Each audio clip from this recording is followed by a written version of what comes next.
أشهد أن لا إله إلا الله وحده لا شريك له وأشهد أن محمدًا عبده ورسوله أما بعد فأعوذ بالله من الشيطان الرجيم بسم الله الرحمن الرحيم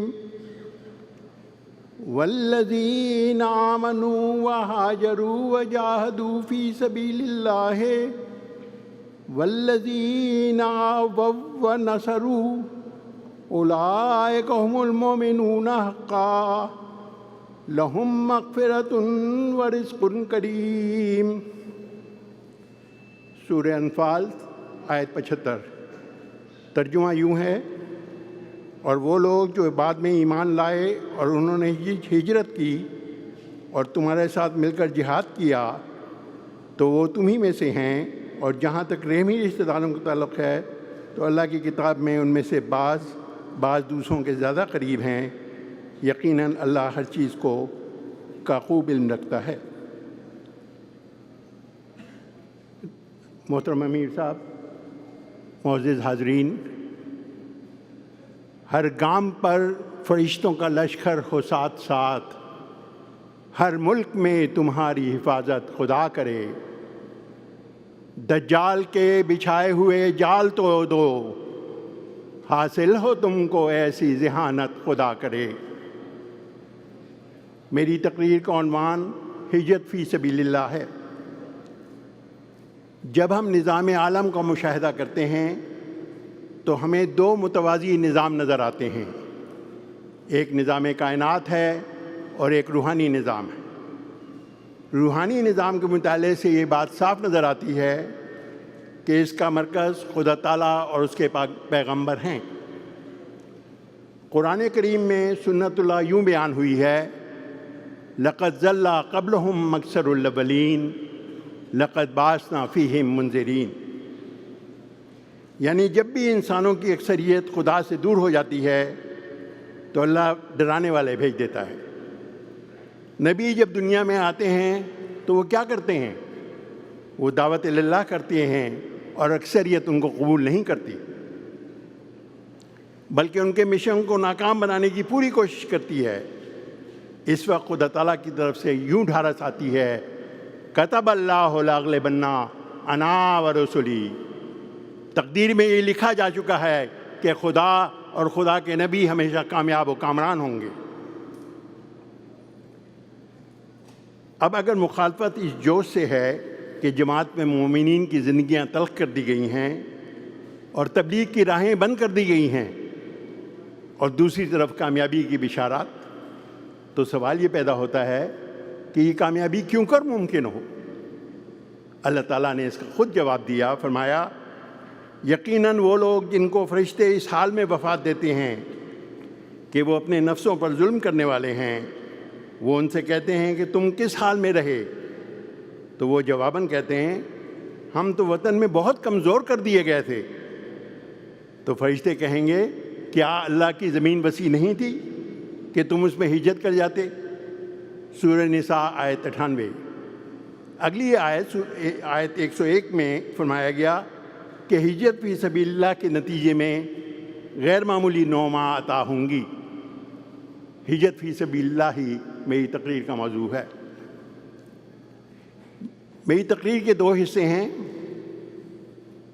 پہلے حصے میں خاکسار ہجرت مدینہ کے بارے میں تاریخی شواہد اور مدینہ میں ان کی شاندار کارہائے نمایاں کے بارے میں کچھ عرض کرے گا، اور دوسرے حصے میں یہ سمجھانا مقصود ہے کہ صحابہ کے اس شاندار نمونے کو آج کے مہاجرین کیسے اپنائیں، اور آخر میں حضور ایت اللہ بن عزیز کی وہ براہ راست نصائح جو آپ نے مہاجرین کو کی ہیں وہ پیش کی جائیں گی۔ چلیے اب اس سفر کا آغاز کرتے ہیں۔ حضرت صلی اللہ علیہ وسلم نے 40 سال کی عمر میں دعوی نبوت کیا اور 63 سال کی عمر میں وفات پائی۔ 13 سال آپ نے مکہ میں گزارے اور 10 سال مدینہ میں۔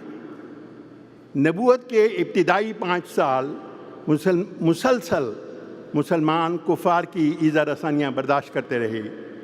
وہ چھپ چھپ کر عبادت کرتے اور تبلیغ اسلام بھی بند کمروں میں کرتے، تکالیف کا کون سا دقیقہ تھا جو انہوں نے فرگزاشت نہ کیا ہو؟ جب حضرت صلی اللہ علیہ وسلم نے یہ حالات دیکھے تو انہیں نصیحت فرمائی کہ مکہ کے شمال میں حبشہ کے مقام پر ہجرت کر لو، وہاں ایک رحم دل بادشاہ رہتا ہے۔ چنانچہ 82 صحابہ نے وقتاً فوقتاً نقل مکانی کر کے حبشہ چلے گئے اور وہاں جا کر سکون سے زندگی گزارنے لگے۔ ان کو ان کی ہجرت کا یہ پھل ملا کہ نجاشی شاہ حبشہ مسلمان ہو گیا، کیونکہ اس کو آیات قرآنی نے گرویدہ کر دیا۔ نبوت کے 10ویں سال کو عام الحزن کہتے ہیں، یعنی غموں کا سال۔ اس سال حضرت ابو طالب اور حضرت خدیجہ رضی اللہ تعالیٰ عنہا وفات پا گئیں۔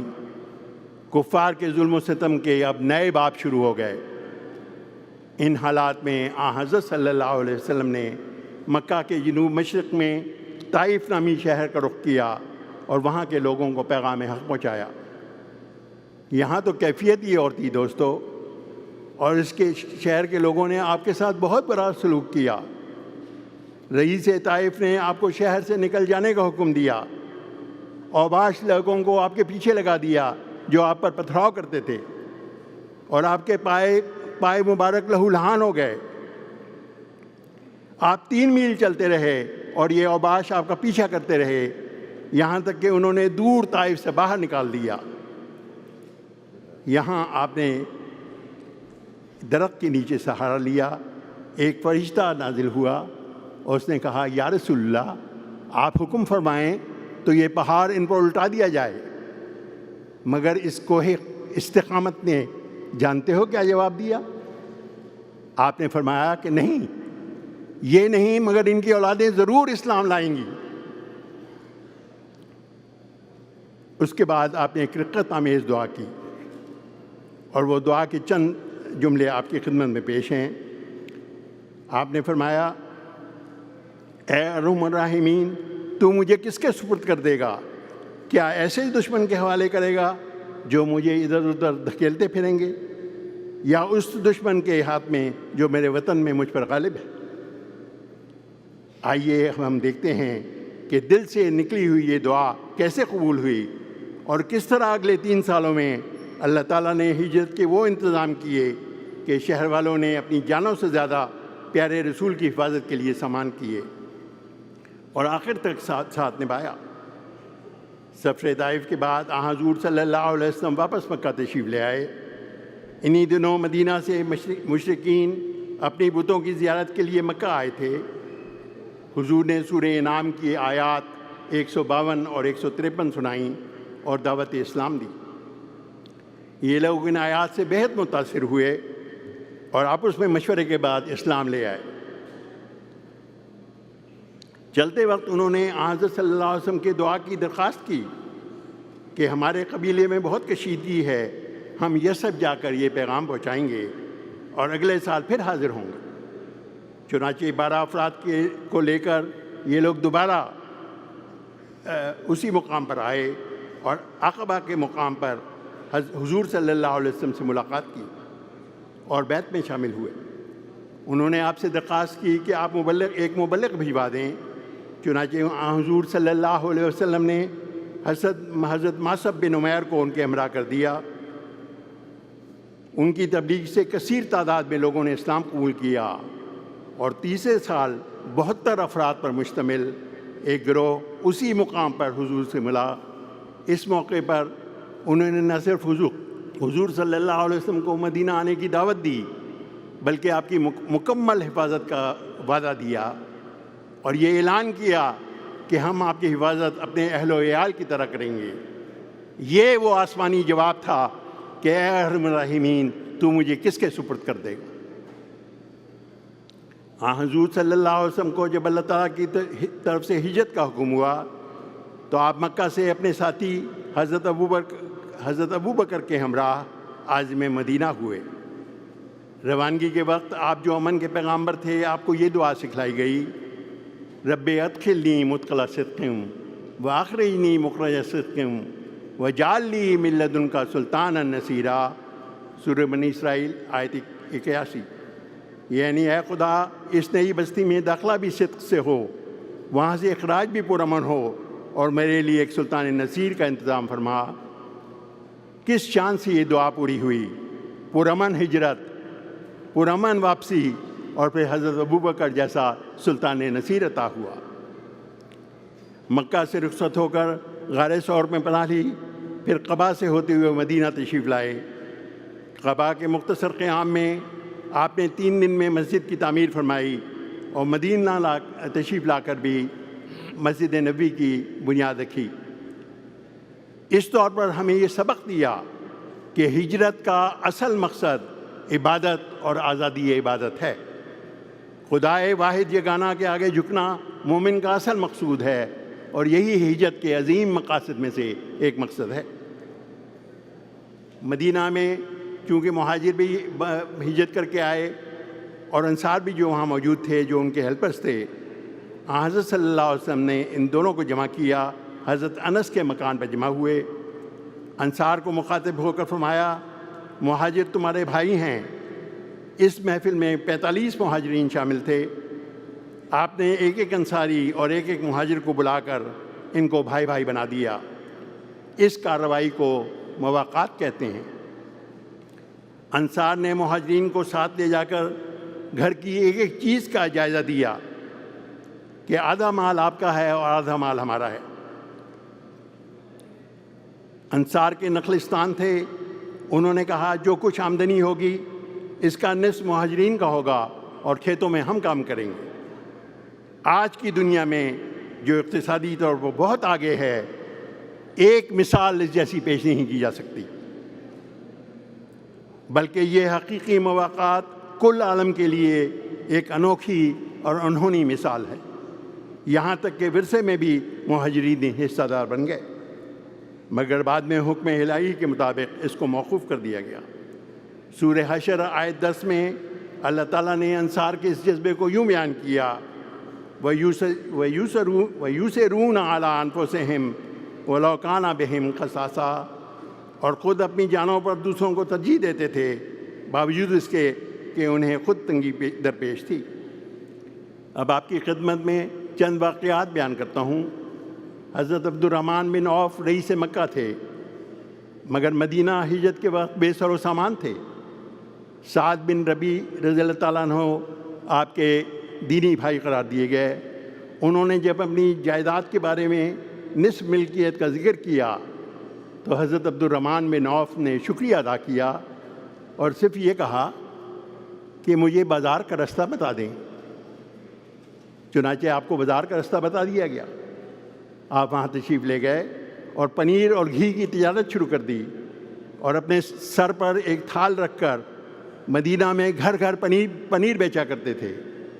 وہ جو مکہ میں رئیس اعظم تھے لیکن اپنی عزت نفس کے محافظ تھے، عبد الرحمن عوف اثر نو میں محنت کے نتیجے میں رئیس مدینہ بن گئے۔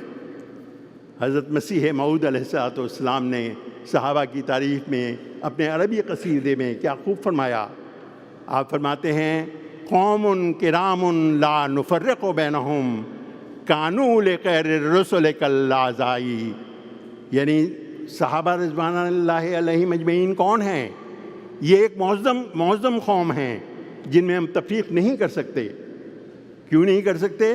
کیونکہ آپ سب کے سب حضور صلی اللہ علیہ وسلم کے جسد اطہر کے اعضاء بن گئے تھے۔ ابھی ہجرت کو 1 سال ہی گزرا ہوگا کہ اسلام کی کامیابیوں کی خبریں مکہ پہنچنے لگیں، اور کفار مکہ نے حضور صلی اللہ علیہ وسلم کی ہجرت کے انتظام میں سر دھڑ کی بازی لگا دی اور 1000 افراد کے ساتھ مدینہ پر حملے کی ٹھانی۔ رسول خدا صلی اللہ علیہ وسلم نے صحابہ سے مشورہ کیا، مہاجرین نے بڑھ چڑھ کر اپنی مکمل حمایت کا اعلان کیا۔ خدا کے رسول نے فرمایا، دوستو مجھے مشورہ دو۔ اس پر ایک انصاری سردار کھڑے ہوئے اور عرض کی کہ یا رسول اللہ، اب ہم پر آپ کا مرتبہ اور شان پورے طور پر ظاہر ہو چکی ہے۔ یا رسول اللہ، ہم آپ کے دائیں بھی لگیں گے، بائیں بھی لگیں گے، آگے بھی لگیں گے اور پیچھے بھی لگیں گے، اور دشمن آپ تک ہرگز نہیں پہنچ سکتا جب تک وہ ہماری لاشوں پر سے گزرتا ہوا نہ جائے۔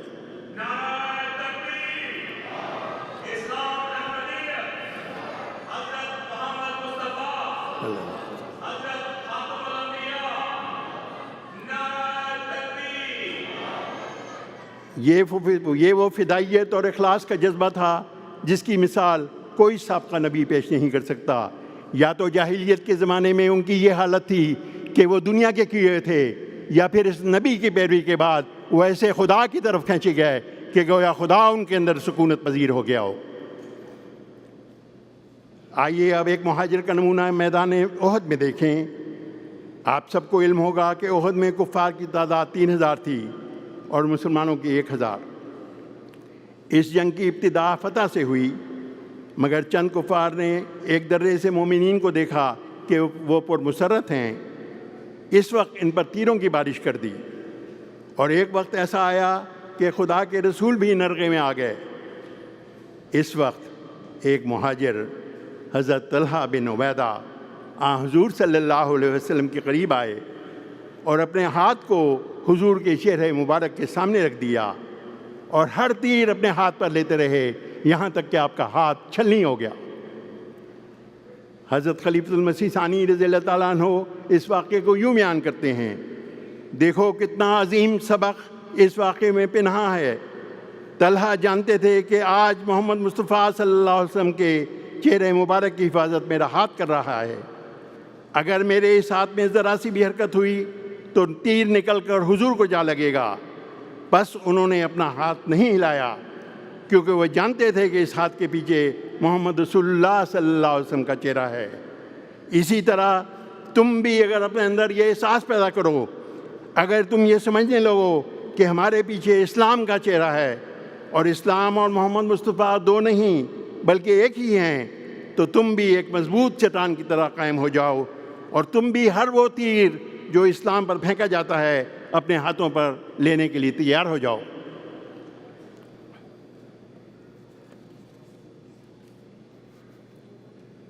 یہ وہ نصیحت تھی جو آپ نے قدام الانبیاء کو کی، اور ہمیں یہ چاہیے کہ ہم اس پر پوری طرح عمل کرنے کی کوشش کریں۔ آئیے اب ہم دوسرے حصے کی طرف آتے ہیں کہ کس طرح یہ معیارات قربانی، محبت، بھائی چارہ اور اخلاص ہم آج کل اپنا سکتے ہیں۔ اس ضمن میں چند معروضات پیش ہیں۔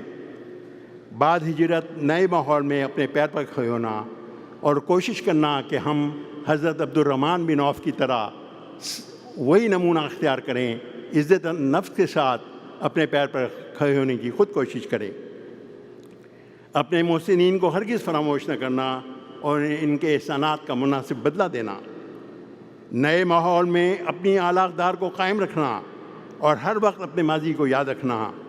اس زمانے میں اس کی بہت ضرورت ہے، اس لیے کہ آپ جو اس ملک میں آئے ہیں، یہاں کی شوکت اور دنیاوی آسائش ہر لمحہ انسان کو اپنی طرف کھینچتی ہے، مگر یاد رکھیں کسی نے کیا خوب کہا ہے، نظر کو خیرہ کرتی ہے چمک تہذیب حاضر کی، یہ سن آئی مگر جھوٹے نگوں کی ریزہ کاری۔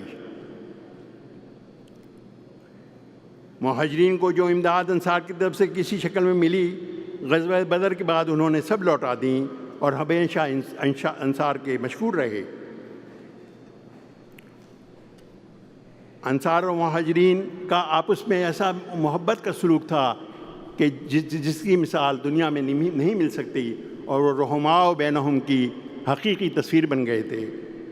ہم جو یہاں رہنے والے ہیں اپنے مہاجرین بھائیوں کی مختلف طریقوں پر مدد کر سکتے ہیں، مثلاً ڈرائیونگ سکھانا، ڈی ایم وی لے جانا، لائسنس میں مدد کرنا، انگریزی سیکھنے والے اسکولوں کی طرف رہنمائی کرنا، تلاش معاش کرنا، ووکیشنل اسکولوں میں کی طرف رہنمائی کرنا، امیگریشن کے مختلف مسائل ہوتے ہیں ان میں مدد کرنا، ٹرانسپورٹیشن میں مدد کرنا، اور سب سے بڑھ کر یہ مدد کرنا کہ آپ ان کو اپنے گلے لگائیں کہ وہ آپ کے بھائی ہیں، اور ان کو ہرگز یہ احساس نہ ہونے دیں کہ وہ کسی سے کمتر ہیں۔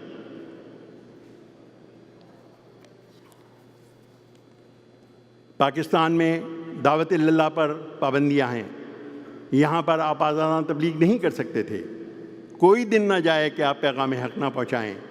زبانیں سیکھیں، یہ بھی مفت سیکھنے کا انتظام موجود ہے۔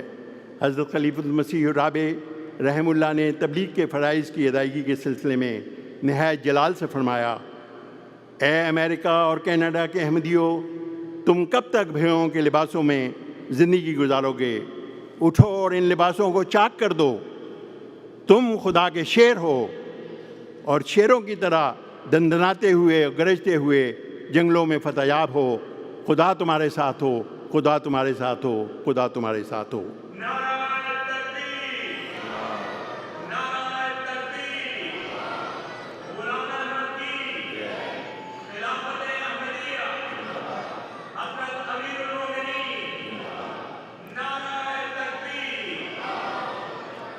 حضرت امیر المومنین حضرت خلیفۃ المسیح خامس ایۃ اللہ بن عزیز نے سن 2016 میں سویڈن میں جب آپ تشریف لے گئے تو وہاں پر انٹرویوز ہوئے تو بہت سارے سوالات کیے گئے، تو آپ نے مہاجرین کو چند نصیحتیں کی۔ آپ نے فرمایا کہ مہاجرین کو اس یاد دہانی کی ضرورت ہے کہ ان کو نئے ملکوں میں دوبارہ زندگی ملی ہے جہاں کوئی جنگ اور بدامنی نہیں۔ ان کو چاہیے کہ ان ملکوں کی قدر کریں۔ مہاجرین کے لیے یہ ضروری ہے کہ وہ جہاں بود و باش سکتے ہیں وہاں کے قوانین کی پابندی کریں۔ تمام مہاجرین ملک کے وفادار ثابت ہوں۔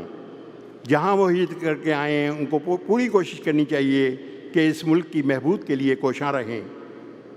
ایک اور ضروری امر یہ ہے کہ آپ نہ صرف یہاں سیٹل ہو رہے ہیں، اپنے بچوں کی نگرانی سے غافل نہ رہیں۔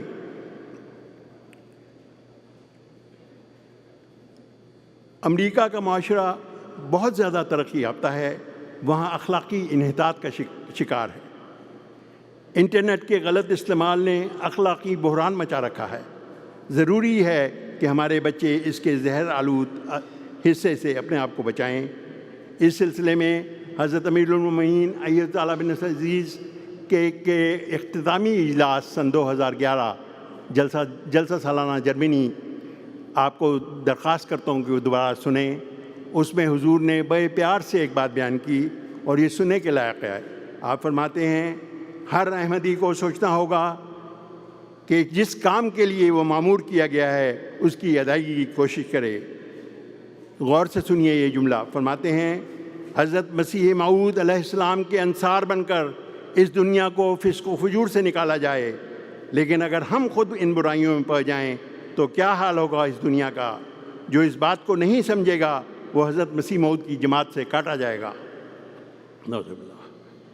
حضرات، یہ ذرائع مواصلات جو بنے ہیں یہ سارے کے سارے محمد مصطفیٰ کے لیے بنے ہیں۔ ان کو مکمل طور پر خدمت اسلام کے لیے لگا دیں۔ MTA اس کی جیتی جاگتی مثال ہے۔ دنیا کا واحد چینل ہے جو 24 گھنٹے خدمت اسلام اور دعوت اسلام دے رہا ہے۔ کیا ہم اس کے شکر گزار نہ ہوں؟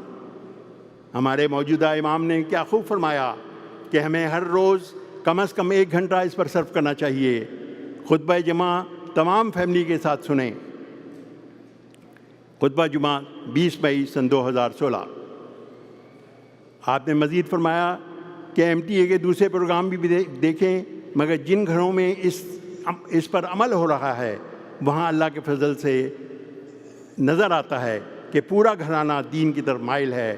بچے بھی دین سیکھ رہے ہیں، بڑے بھی دین سیکھ رہے ہیں۔ جو بھی اس پر عمل کرے گا، جہاں دینی فائدہ ہوگا اس سے شیطان سے بھی دوری ہوگی۔ خطبہ جمعہ 20 مئی سن 2016۔ مختصراً حضرت مسیح موعود علیہ السلام کے الفاظ میں عرض کرتا ہوں، صدق سے میری طرف آؤ اسی میں خیر ہے۔ صدق سے میری طرف آؤ اسی میں خیر ہے، ہیں درندے ہر طرف میں ہوں عافیت کا حصار۔ آخر میں سب مہاجرین کے لیے دعا گو ہوں کہ عبد الرحمن بن عوف، طلحہ بن عبیدہ اور مصعب بن عمیر کی ساری خصوصیات ہمارے اندر پیدا ہوں اور ہم احمدیت کے سچے جانشار ثابت ہوں۔ جزاک اللہ۔